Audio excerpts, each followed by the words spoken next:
आगे बढ़े आपको बताएं, पाकिस्तान का सबसे बड़ा शहर मुआशी हब कराची का फ़ज़ाई मेयार आज इंतहाई ख़तरनाक दर्जे तक मुज़रे सेहत है।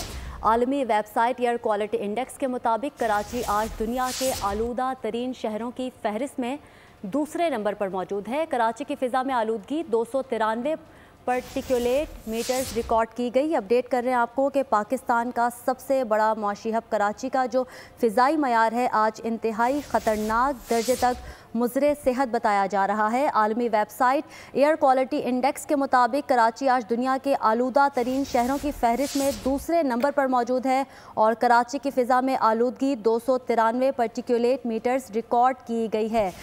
कराची का पाकिस्तान का सबसे बड़ा मुआशी हब कराची फ़िज़ाई मयार में आज इंतहाई ख़तरनाक दर्जे तक मुज़रे सेहत करार दिया गया है और आलमी वेबसाइट एयर क्वालिटी इंडेक्स के मुताबिक आज दुनिया के आलूदा तरीन शहरों की फहरिस्त में दूसरे नंबर पर मौजूद है।